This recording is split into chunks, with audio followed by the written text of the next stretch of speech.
And so this week, and I promise you we'll do it every week. So we need to go through, we need to hop in a Dynasty startup mock draft. Excited to get some real ones going on in the channel. I would say probably a month or two from now, but we got a lot of work to do. Before we get into this video, make sure you drop a like. If you play Dynasty Fantasy Football, make sure you're also subscribed to the channel. And as I pull up this draft board, if you want to check out any player props this weekend, one of my favorite player props is actually going to be Najee Harris, fewer than 90.5 rushing yards. If you want to get in a draft with us on the live stream, if you want to get in a draft in the public lobby, hell, we just won $150,000 drafting there this year. You can sign up to Underdog Fantasy with promo code FLOCK. They'll match your first deposit dollar for dollar up to $100.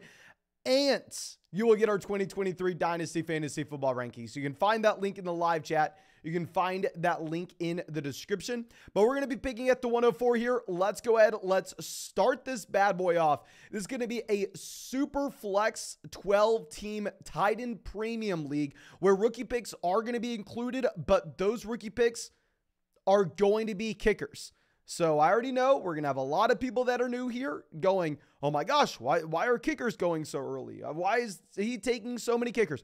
They're rookie picks. If you take the first kicker off the board, you get the 101. You take the second kicker off the board, you get the 102, etc. We're going to have a very easy pick. I feel like we're blessed to get Joe Burrow at pick 4 at this point. I thought instead we were most likely going to end up going with Justin Herbert. Now I was going to have to explain myself on why we decided to go Herbert over Allen, but honestly, we have Herbert going at the 105 anyway. So I'm sorry, Jalen Hurts, not Allen. So let's see if this next team in Zach decides to go with either Jamar Chase or Jalen Hurts. I think really those are going to be the only two guys that you could be looking at depending on how you want to be building your roster here. I mean, you can't take Taylor, can't take Lamb. You can't take Lamar or Fields over Hurts at this point either. So Zach, I mean, I don't even know if he's in this draft room. Did Zach bail on us? Maybe he's going to come in 1 second. It did take me a little bit of time to get this going, but that is going to be, in my opinion, a pretty normal pick to go Jalen Hurts at the 106. Hopefully Zach gets back soon. If not, we will have to go through. We'll have to get someone else to take his spot here. But we have Jamar Chase at the 107. Really, that's where I would go. I think you have enough uncertainty with Lamar Jackson at this point where we really don't know if he's going to be with the Baltimore Ravens. We don't really know what the situation will look like next season. We don't know if he can stay healthy. So if you were going to go through and take Lamar Jackson over Jamar Chase, I think maybe it makes sense from a short-term perspective, but long-term, it doesn't make too much sense in my opinion. But real quick, I almost forgot. I need to remind y'all, January 14th, we have a Fantasy Flock Network meetup at Zilker Park, Austin, Texas, 2 p.m. Be there, obviously completely free. I want to hang out with as many of y'all as possible. Sorry, I almost forgot that. I had to get that little thing in there. Lawrence going at the 109. I can't blame anybody who wants to go through and take Lawrence this high. I mean, Trevor Lawrence has just been so damn good. I mean, so good over the past 2 months. Deshaun Watson at the 111. If y'all remember, Deshaun Watson was a quarterback that I was all in on. I thought Deshaun Watson was going to come in. I thought that he was going to crush in Cleveland. If you look historically, since 2017, and we've said this a million times by now, and it hasn't helped us at all, but since 2017 until this year, I guess, the only quarterback to have a similar floor and ceiling combo to Deshaun Watson in fantasy had been Patrick Mahomes. The only guy. Well, after this year, clearly we can no longer say that with Deshaun Watson. He has not looked nearly as good as he did in Houston, in Cleveland. The Browns kind of seem like they're, I don't want to say falling apart, but it does not seem like it's going well in Cleveland. They have a ton of guaranteed money going in the direction of Deshaun Watson. At the same time, they don't have future draft picks to bring in wide receivers.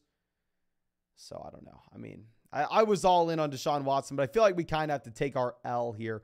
I think I would rather have the rookie pick 101, which goes directly after him, than Watson at this point. Okay. But Luke out here, we got a lot of people out here in the live chat. Swizz World says Hurts over Burrow and Herbert. From a redraft perspective, I agree with you. if you're going to be looking at me drafting in 2023 underdog drafts, I will 100% be taking Jalen Hurts over Joe Burrow. But from a dynasty perspective, I think it's a little bit harder, in my opinion, to go through and say that Jalen Hurts, his game is going to age as well as what you're going to have from Burrow, just based on the way those two different quarterbacks win. I don't necessarily know if Hurts will be able to be in truly elite level quarterback in fantasy once his legs give up. I'm not saying he can't be it, but I don't know. Okay. Now let's see. Dak Prescott going at the 206. I have a few ideas of where we can go after this. So Zach ends up going A.J. Brown to get the Jalen Hurts stack. Makes a lot of sense. I have a player that I have my eyes on. I don't know if we end up getting him, but we'll see. Amon-Ra St. Brown goes. So I think we're going to go ahead. We are going to be taking Kenneth Walker here. With Kenneth Walker, I think that he is inside the top 4 tiers of running back. Inside the tier 1 of running back, which has 4 names in it. You have JT, you have Breece Hall, you have Bijan Robinson, and you have Kenneth Walker in whatever order that you like. There's another player that I really like, but the thing is, I think that we can get the other guy on the way back around. And I am very hesitant to assume that Kenneth Walker would have been available to us in the 3rd. And what's also very nice is I believe Kenneth Walker is the thumbnail of this live stream. So, hell, I mean, we have to take him. We have to take him. Okay. Chan says the 103 or Deshaun Watson. I think that's about how you should value Deshaun Watson at this point. Like I said, I was all in. I thought that he should have been a first-round dynasty startup pick last year. But at this point, it's difficult for me to come out here and continue to say that with confidence. I think he falls to being worth about the 103. Now, the 102 ends up going here at the very end of the 2nd round. So, I mean, you could tell how we are valuing Kenneth Walker. We would rather have him over the 102. And Lance goes to the beginning of the 3rd. Y'all know I am a massive Trey Lance fanboy, but I don't know if I can get behind taking Lance there. Let's see if we end up getting our guy. He's still available. I'm assuming that we are going to, and this is why we decided to go take Kenneth Walker at the end of the 2nd round. So if we were to take a kicker here, we'd be getting the rookie pick 103, which I do not hate that as an option in the slightest. Rather going to be going with our guy or a rookie pick. Let's see what Daza decides to go with.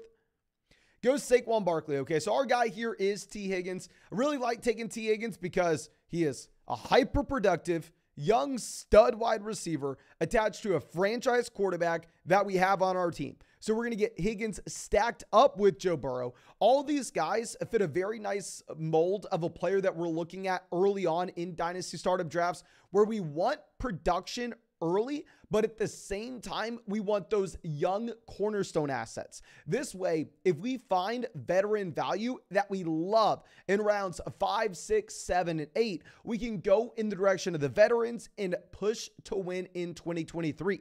Whereas if the veterans go early and instead the value that we love is the future assets, those rookie picks, then we can decide, hell, we have a young core. Let's play for 2024. So I really love taking these players at the very beginning of dynasty drafts that have that unique combination of youth and production on their sides, because then you're going to be able to stay flexible through the course of your startup draft. So it's going to be exciting to see where we go after this. And Kyle Pitts goes off the board as the tight end 1 here. Like we said at the beginning, this is a tight end premium draft. So I think it's difficult to fault anybody for taking Kyle Pitts at the 308. The one pick that I really don't like in the 3rd round so far has been this Kenny Pickett selection at the 305. I think it's rounds too early on Kenny Pickett. I think we see why this happened. The dynasty drafter has Najee Harris as his profile pick. So I'm going to operate under the assumption that this is a Pittsburgh Steelers fan that is all in on Kenny Pickett, going to get his guy. I personally would prefer any of these players that went after Kenny Pickett. I would have loved to have Garrett Wilson instead, but hell, it's not my dynasty team. And we're, I guess, just going to have to scratch Kenny Pickett off our draft board. But Joey says 8-team keeper league. I can keep 3 of these guys. ETN in the 5th, Brown in the 5th, Hall in the 6th, Walker in the 11th, or Garrett Wilson in the last round. We also have 2 5th-round picks, and congrats on the underdog contest. Thank you so much, my friend. And a big thing is, I mean, if it's a 3-player keeper league, don't overvalue the keeper cost associated with those names. Keep the best players. I think we're going to go with most likely A.J. Brown, Breece Hall, and Kenneth Walker. I understand, yes, Garrett Wilson has so much of a better cost associated than someone like A.J. Brown, but I still would rather have A.J. Brown there. Okay. So now I love this team at pick 12. So they have the rookie pick 101, presumably Bijan Robinson, and the rookie pick 103. You get so much flexibility with that 103 pick. That pick can be Jahmyr Gibbs. That pick can be Bryce Young. That can be there are so many different directions you can go with that. I think it is very interesting to follow it up with the Cooper Kupp selection. To be completely honest, if I would have started off with the 101 CeeDee Lamb and the 103, I feel like you already start so youth-centric. I'm going to be way more inclined to just take the 104 there as well. I mean, I think that those were very strong values on rookie picks. I think you make an argument that maybe you'd rather have the 103 in a 12-team Superflex league over T. Higgins, who we took almost an entire round before. But obviously for our roster, we are looking at that Higgins and Burrow stack. But dear God, I love that team from pick 12. I would have loved it even more if they decided to grab that extra rookie pick. Now, Devonta Smith goes off the board at the 404. I'm sure that Zach would have been looking at Smith on the way back round in the middle of the 4th if he wanted to go ahead and get the double stack there with the Philadelphia Eagles. So let's skim through, figure out what we are going to be looking at. And let me actually pull up our Dynasty rankings so we don't have to look at this sleeper ADP. And like I said, if you want these 2023 Dynasty rankings, you can always find these on Locals, or if you have not signed up for Underdog Fantasy yet, you can find the link to Underdog Fantasy, where you also have player props in the live chat, in the description, in the comment section. They'll match your first deposit dollar for dollar, 200 with promo code FLOCK. And with a minimum of a $10 deposit, you're going to get our 2023 Dynasty rankings. Okay, well, let's go ahead and let's pull this up.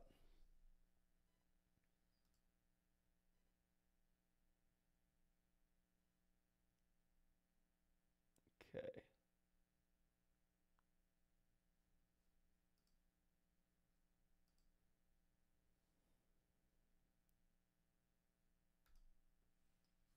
So Ramondre Stevenson off the board. So at this point, if we were going to be looking at our highest ranked players across positions, specifically because this is a tight end premium format, like we discussed at the very beginning of this, I would be interested in TJ Hawkinson. But if you're going to tell me or ask me, Mason, would you rather have the 5th rookie pick this year or TJ Hawkinson? It'll be close in that tight end premium league, but give me the 105. As we've discussed 9 times out of 10, at this point of the year, you should just be going in the direction of the rookie pick if you think the 2 players are close. So we're going to go ahead and we're going to go in that direction. Bobcat says, what kind of activities will we do at the Flock Meetup? Football, cornhole, should I bring a 12-pack? LOL. Yes, feel free to bring any drinks that you want. I'm going to be bringing a lot of Gatorades, waters, and everything for everybody. I brought some beers last time, but I don't think we ran out of Gatorades way before we ran out of beer. So I'll probably be bringing water, Gatorades, and then yeah, if you have a football, if you have anything like that, feel free to bring it. The last time I brought to the Flock Meetup, I believe, what's it called? Spike ball, but I left the spike ball set in Florida, so I'm no longer going to have that. Should probably go ahead and look to go to Academy to pick us some stuff up for that Flock Meetup, but looking forward to seeing you there, my friend. And like I said, if you are not marking it in your calendar yet, fix your life. Fantasy Flock Meetup, January 14th. Now, DeAndre Swift at the 412. I really like the DeAndre Swift selection. Honestly, I think that you could make an argument, oh, Mason, you want DeAndre Swift over Jackson Smith and Jigba. You want him over CJ Stroud. You want him over blah, blah, blah. You could make that strong argument, and I'm not going to go back and forth with you. But like I said, if it's close at this point of the year, I'm just leaning with the rookie pick, knowing how those rookies are going to continue to rise in value. Okay. So I have an idea of who we are wanting after this, if he makes it to us. Just going through and looking at my Dynasty rankings to have a good idea of who the best available at every position is. So Najee Harris goes off the board at the 502. Crazy how 1 week will make that massive difference.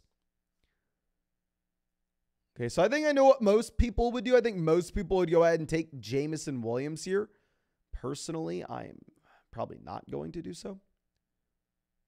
See, the issue is at quarterback, I mean, after Tua goes, or honestly, even before Tua, I'd say after Dak goes, you just have the biggest fall off ever. Javonte Williams off the board. Javonte Williams was going to be our guy. So at this point, if we're going to be looking at our highest ranked running back, we're looking at someone, I believe, like Nick Chubb. Highest ranked wide receiver, either Deebo Samuel, Christian Watson. The rookie pick 106 in that Superflex league is worth more than this. I know we haven't covered the rookies too much so far this offseason. We're going to be talking 2023 rookies until, I mean, you just want to shut me up about the class all offseason. These rookie picks are such safe investments that I feel like it would be crazy for us to not take the rookie pick 106 here. I think by the time we get to May, if you go through and offer, say, Nick Chubb for the 106 in a 12-team Superflex tight end premium league, the other owner's probably going to laugh at you. I'll probably laugh at you. Same thing with George Pickens. Like George Pickens versus the 106. Keep in mind, this is the Najee Harris avatar. Took Kenny Pickett the third, so we can assume massive Pittsburgh Steelers fan. I'm just saying other players in this range, I think the rookie picks are still the value.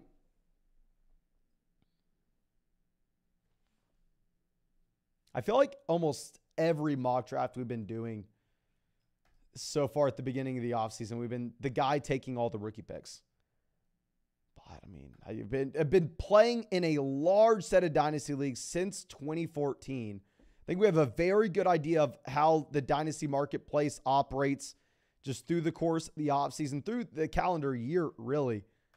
And this is the time to be investing into rookie picks if you can. Like, we've also had a lot of questions, people just coming out essentially saying, okay, Mason, I have the 101, the 103, and the 108. I really want to get some veteran talent in here. What should I be trading the 101 for? A big thing I want to be pushing at this time of the year, and you can see me drafting these rookies now, is there is no, and I repeat, no rush in the slightest to be moving off your rookie picks. They're only going to increase in value. You have all the time in the world. Patience is a virtue in Dynasty. Please don't be going out there and selling them for nothing. Okay. Not a Bandwagoner says, here to say congrats, Mason, on your best ball season. Thank you so much, my friend. I know we've been gloating about it a ton today, but I mean, I think we earned the right to. I will shut up about it soon, but just in case you haven't heard me gloating about it everywhere, and by gloating, I sent out a tweet, I made a video, and I put it on my Instagram story. We won the big dog high stakes tournament on Underdog Fantasy for $100,000, and we won the Bulldog 2 high stakes tournament on Underdog Fantasy for $20,000. We ended up winning $150,000 on Underdog this year off of $14,000 in buy-ins. To my knowledge, we are the only person to ever win multiple high stakes Underdog tournaments in the same year.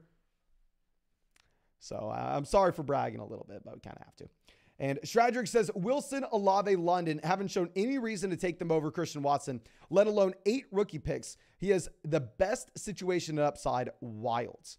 I would say I agree with you in terms of London. But if you're looking at Garrett Wilson and Chris Olave, objectively speaking, they did have better seasons than Christian Watson.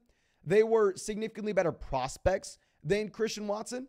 If you wanted to compare Drake London and Christian Watson, I'm not going to argue against you with that.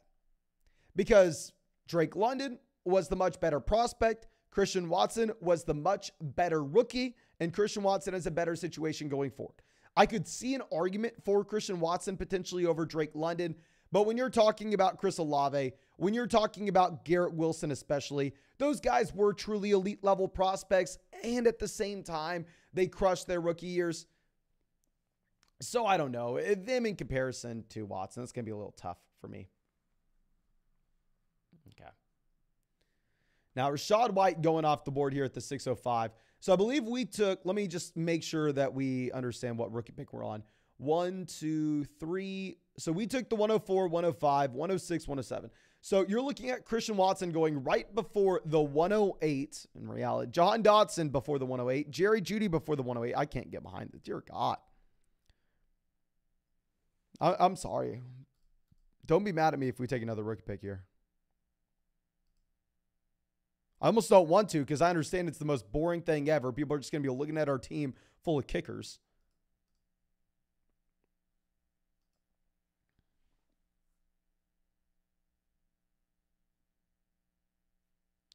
Derrick Henry goes to the 607.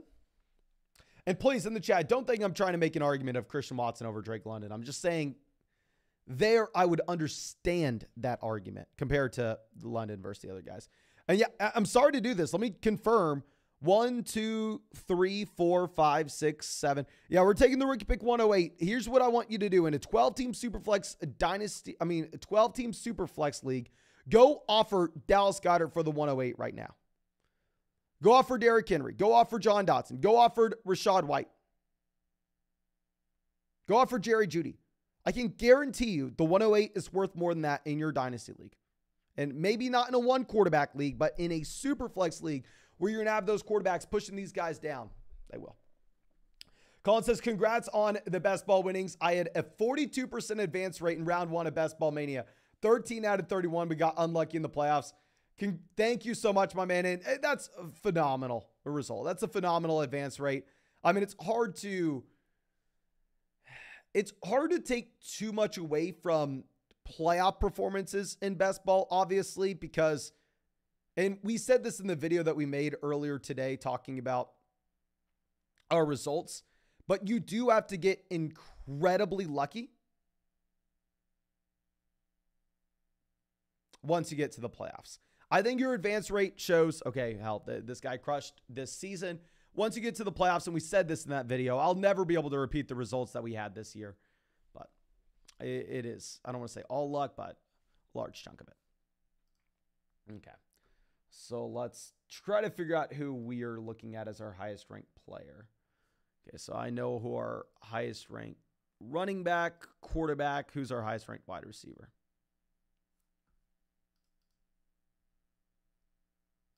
Okay, so Ridley was our highest ranked running back.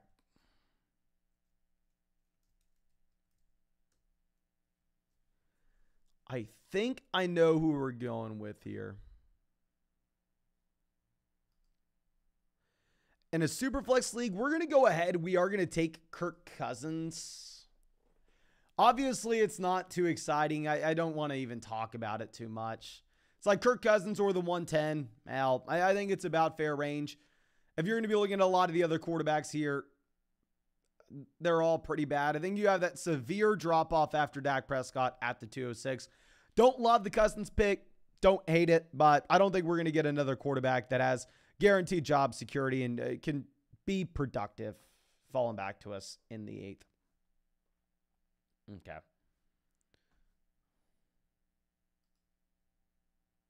Okay, let's move this down. Frymuth goes to 707. And yeah, I'm significantly more willing to say that Kirk Cousins has the job security compared to Jared Goff. I understand that the fantasy football community and NFL fans in general really want to sit here and say, okay, I can be an NFL general manager. I know exactly what these teams should do. I know exactly what these teams are going to. And when it comes to a few quarterback situations, I think maybe we all know what teams should do, but it's not a guarantee. I think if you have any team that's inside the top 5 picks that didn't make the NFL playoffs, that doesn't have a quarterback with a significant amount invested into him, he wasn't a top 5 draft pick on that same team, still on his rookie contract, he doesn't have a ton of guaranteed money, I don't know how guaranteed that job is. Maybe we want to sit here and say, yes, Jared Goff earned the starting job for the Detroit Lions next year. I don't know if it's guaranteed. The comedic genius says, ended year 1 of Dynasty. If I were to trade CMC, what should I get in return? Not saying I am, because why would I? But just curious. So if you're going to be looking at Christian McCaffrey, obviously it's very difficult for me to go through and tell you exactly what kind of trade package you'd be getting unless we try to come up with some kind of common denominator. And the easiest way to do that is going to be looking at a rookie pick. So if we're going to look at where Christian McCaffrey went in reference of these rookie picks in this draft, he went right after the 102 and right before the 103. So if you're looking at possibly trading him for a rookie pick, maybe you could move CMC for the rookie pick 103 and then add in an early second rounder. At least that's what this mock draft indicates. And that's why I love doing these mock draft live streams, because I think not only does it help you if you're in your drafts, but at the same time, it's going to really help you figure out that trade value. Okay. Link says, should we send Mac Jones for the 108? Yes, I would trade Mac Jones for the 108. The issue with Mac Jones is, hell, what is going to happen to make this situation that much better? And the man has literally no rushing upside in the slightest. Okay, so I think I have an idea of where we're going to go now. Let me just double check. Where did Dameon Pierce go in this draft? He's not still there, is he? There's no way he is. Okay, went at the 512. I was going to say, I haven't seen Dameon Pierce go. Or is he still there somehow? Okay, so we know who we have at running back. Wide receiver, you have a lot of old, dusty veterans that are going to be productive. Really no young wide receivers that have shown much. Tight end, I'm kind of all or nothing at this point at tight ends. I do think that Matthew Stafford is honestly one of the most disrespected quarterbacks in Dynasty. I shouldn't have said that because maybe we could have got him in a few rounds, but just looking at his ADP, it is, in my opinion, maybe criminal. Do we go Dalvin here? I know we are taking Dalvin, and it's gross. You're never excited about it, but we're looking at Dalvin Cook versus like a mid-second round pick. Like, let's see how many kickers have gone off the board. We have 1, 2, 3, 4, 5, 6, 7, 8, 9, 10, 11, 12, 13. So we would have been taking the 14th, 15th rookies. So we'd have been like the 203, 204. Would you rather have the 203 or Dalvin Cook? I mean, I don't know. If we're looking at these dusty veterans, I probably would lean with one of these running backs compared to wide receivers. Sanders, maybe you can make an argument for not under contract next year. Now, Shodrack says, Watson was injured the first half of the season and missed all of training camp. Was the only wide receiver to have 4 straight top 10 finish. My friend, I mean, you're preaching to the choir here. With Christian Watson, he was one of my most drafted players in best ball this season. Hence, we won $150,000 in best ball this season. Like, I like Christian Watson. You're not necessarily arguing with me for the right reasons. I think, objectively speaking, it's hard to argue against Garrett Wilson, Chris Olave having better rookie seasons and being better prospects. I think that's hard to argue against. Okay. So now let's look at this. I mean, I kind of want to go off the board here a bit. No, Cam Akers actually went. Never mind. Cam Akers went. Do we just go Miles Sanders?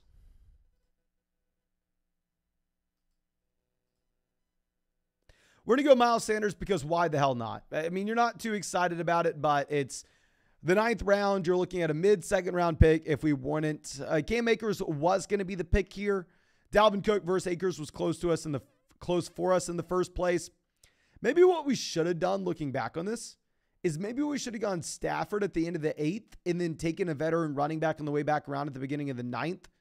But just based on ADP, I thought that there was a chance that we could have had both, and a little greedy.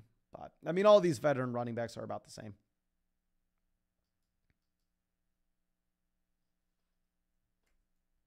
G16 says London is the better talent, but Watson is in the better position to produce right now. Let me go ahead and let me look at Keep Trade Cut. Where are these guys on Keep Trade Cut? If you're looking at my Dynasty rankings,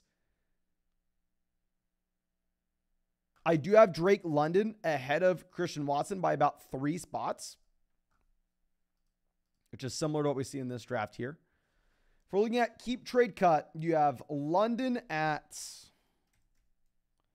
wide receiver 32 and Christian Watson, wide receiver 13 and Christian Watson down there at wide receiver 19. Not saying that's correct. Now, Bobcat says, congrats on your winnings from Best Ball. Goes to show that hard work pays off. But what's one advice to keep in mind for next year? And what do you wish you would have done differently for Best Ball? Okay. I am trying to find the best way to word this. There are obvious things that I wish I would have done differently when it comes to player evaluation, in terms of trying to find the prototype of guys that maybe aren't necessarily just going to command a ton of targets, but at the same time, maybe can be efficient with those targets that they receive. One of my biggest misses this year was I drafted the hell out of Deontay Johnson. He was one of my most drafted wide receivers. And my thought process for that is I thought that he was going to still be flooded with targets based on the prototype that he was. And I thought we were getting him at a discount. He still was flooded with targets, but when you're so inefficient, especially whenever we're looking for spike weeks, it just simply did not matter. So I think that will be one thing, trying to change our mindset a bit from players that are just, I don't even know how to put this. Players that have capped weekly ceilings. Taysom Hill's the opposite end of the spectrum. We should have been on Taysom Hill. I wasn't really drafting Taysom Hill in the 18th round, and I wish I would have. I think looking back, we can say that was probably one of the best picks.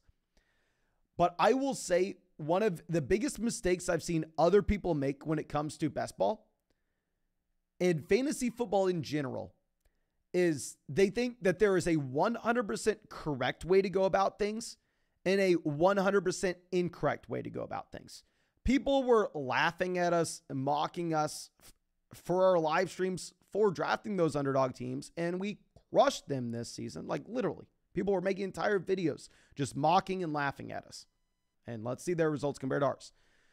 A big thing is, once you get to the point where you think this is the only way to do something, if you're not doing it this way, you're wrong. I feel like you've put yourself in such a bad mentality that it's going to be very hard for you to be a winning player over the long term. So I don't know. I'd say just continue to stay flexible. I don't go into any draft in best ball with a set. This is exactly how our roster construction needs to look. We have general guidelines. We need 2 to 3 quarterbacks, 4 to 6 running backs, 2 to 3 tight ends, and the wide receivers fall as they may. I just say be very flexible every draft you go in. Okay. Now, Tyler Algier goes to the 10-03. I do like that Tyler Algier selection. I mean, obviously, it's such a strong finish to this year.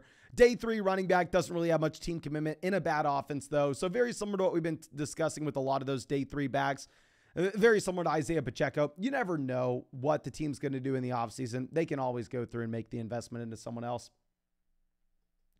Strodrack says, Rager and Judy were better prospects than Justin Jefferson. I don't know where you're getting that from, my friend. I mean, I had Jefferson ranked ahead of Jalen Rager, and I think you're comparing apples to oranges here. I think you are comparing apples to oranges.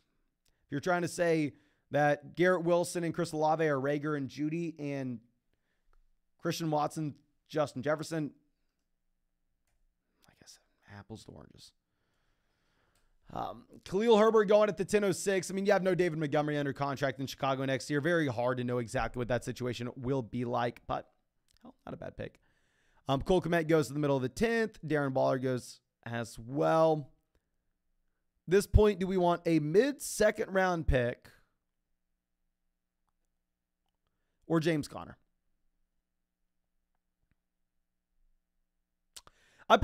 Actually, no. You know what? We'll go Rodgers. I mean, age doesn't matter at the quarterback position. Obviously, Rodgers did not look nearly as good this season as he has in years past. I know this is a team that's maybe a little clunky here because obviously we built around the rookie picks in the middle rounds, and then we have some of these veterans later on. But in reality, those rookie picks are so liquid that we could go through and we could move them for veterans if the value arose halfway through the offseason. So I think we just continue to take value here. I like the Rodgers selection. I know he's incredibly old, but it kind of is what it is. Okay. So let me go ahead and let me show this entire screen.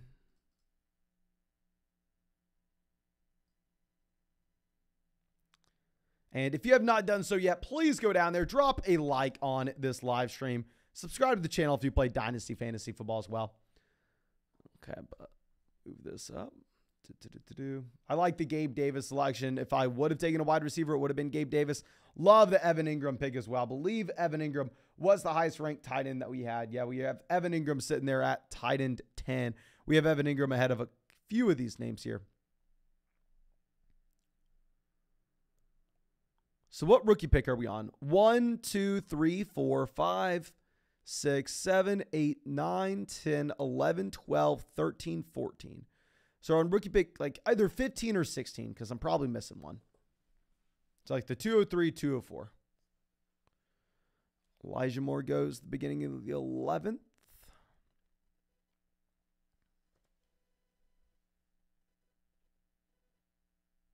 Just really like to track where we are at with rookie picks to try to have an idea of what these players are worth in comparison if you wanted to go through and make a trade in your league. Okay, Greg Dulcich goes. Do we go ahead and take David Njoku? I think we're going to take Njoku at tight end. I mean, like we said, tight end premium league. Njoku had flashes. Speaking of, prospect profiles, David Njoku was one of the best tight end prospects I've ever seen, obviously behind Kyle Pitts. But, I mean, if you're looking at his athletic profile coming out of Miami, he was also only freaking 20 years old. I mean, David Njoku is still incredibly young. The man was drafted in 2017, drafted the same year as Dalvin Cook on this team. But if you're going to be looking at him, he's 26. Like, he was a child when he was drafted out of Miami in that 2017 draft. That's a big reason why people are so excited about him in Dynasty rookie drafts, because people are saying, oh my gosh, think about what this guy can turn into. And obviously, it takes these tight ends quite some time. Okay, so we have another rookie going off the board. Have another rookie pick. So I believe that's, say, the 203, 204, or 205, 206. So maybe if you're playing in a league that wasn't tight end premium, you'd prefer the rookie pick over Njoku. I don't know. I mean, David Njoku was our highest ranked tight end at this point. I don't think it was too close either.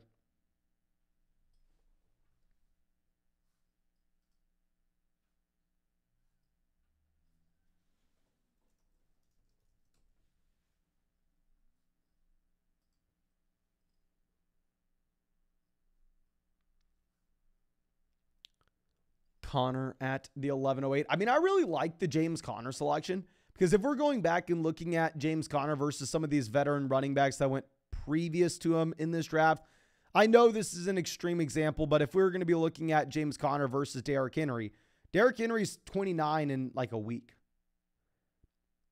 I don't know how much long-term value you have from Derrick Henry. The man's essentially 29. If we're going to be looking at James Conner, I don't know how much long-term value you have from him either. James Conner only has 1 year left with that contract in Arizona. But the difference between the investment is you're getting one at the 1108. You're getting one, back-to-back with Donovan Peoples-Jones, whereas the other guy's going back-to-back with Jahan Dotson. He's going before Deebo Samuel. So I'm not saying that Derrick Henry's a bad selection there. I'm more so saying that if you're buying short-term production at the running back position, you are getting a pretty serious discount when you're taking James Conner here in the middle of the 11th. Okay. Link says, still no Darnell Mooney. My friend, I don't know if I need to break it to you. Darnell Mooney's not much, okay? Do not get excited about Darnell Mooney. If you're sitting here thinking Darnell Mooney is a massive value, and Darnell Mooney's worth the first-round rookie pick, I got bad news for you.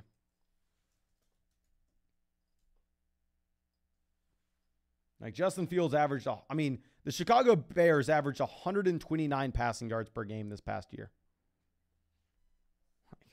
I don't know how excited we are about receivers in an offense that has 129 passing yards per game. And I know everybody's going to say, oh, no, Mason, Justin Fields is going to be much, much better next year. They're going to add wide receivers. Okay, well, you're telling me they already added Chase Claypool, the second-round pick. Now they're going to add another wide receiver to a low-volume passing attack. So you have Darnell Mooney in the worst passing offense in the NFL with significant target competition coming off a torn ACL. I don't know. Rocco says, what's your worst Dynasty trade you've made? My friend, I cannot think of one off the top of my head. I've been playing in like 20 Dynasty leagues since 2014. Like every year I've been in pretty much 20 Dynasty leagues since 2014. So almost a decade now. So I can guarantee you that I have made some of the worst trades you could ever imagine. There aren't necessarily any trades coming off the top of my head, but we made some bad ones. Don't you worry. We made some horrible trades. Okay. So let's go through and look at what we have. Okay, I've my first idea of who we're going with. He does end up falling to us. Let's just double check to make sure we shouldn't go anywhere else. Yeah, so I was not a big Romeo Doubs fan coming into this season because we were saying, okay, why are you going to draft Romeo Doubs when instead we can just get Christian Watson? I mean, Christian Watson was a better prospect, had more NFL draft capital, was a better athlete, checked every single box over Romeo Doubs. So, yeah, I don't have much Romeo Doubs in Dynasty, but at this point, if we're going to be getting him at the end of the 12th, whereas obviously Christian Watson's going in the 5th, yeah, at this point, I guess I'll draft Romeo Doubs, especially when we took Aaron Rodgers at the end of the 10th. And keep in mind that you have no Allen Lazard under contract next season, so maybe the situation could get a little bit better here for Romeo Doubs. And now I'm no rocket scientist either, but I would imagine that Randall Cobb's not going to be much next year.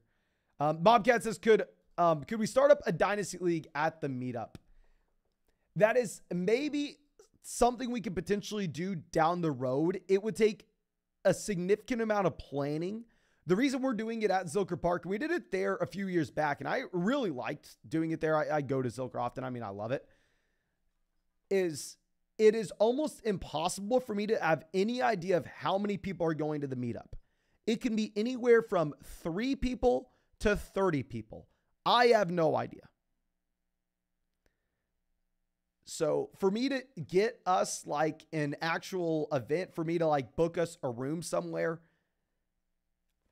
it's just, it's unbelievably difficult. That's why we're just doing it at the park, because hell, if only 3 people show up, like cool. It's just going to be a small hangout. If 30 people show up, cool. We have all the space in the world. So maybe we can plan for something like that, but that will take a lot of planning going into it. Okay. Now, Darnell Mooney does go off the board here at the end of the 12th. And I'm not saying Darnell Mooney's a bad selection here by any means. Like, I think Darnell Mooney's a pretty good pick here at the 12-12. I'm just saying, like, it's not the craziest thing in the world that Darnell Mooney is now a 12th round startup pick. Okay, I know who we want. I actually have 2 names that we're going to be looking at. Let's see if we get either or. I bet we will. We'll get one of these guys. Zay Jones still available. I mean, obviously Zay. Oh, Zach Wilson available. If anybody wants to go through and take Zach Wilson here, maybe we take Zach Wilson. Okay. Alec Pierce goes. He was one of our guys. I'm sorry to do this to y'all, but we have 3 people now on auto draft. At this point, I mean, these teams all just autoed here at the turn. I guess they left on Friday night, so we are probably just going to have to cut the live stream here. I don't think it's that valuable to watch me draft against a few computers. But thank you, of course, for coming out, hanging out with us. I truly do appreciate you. I really hope you have a great weekend. I'm probably not going to make any videos for tomorrow, the next day. I mean, just enjoy the games. I definitely will be. But thank you so much, everybody. I appreciate you. I hope you have a great day, and hope we get to see you with a video most likely on Monday.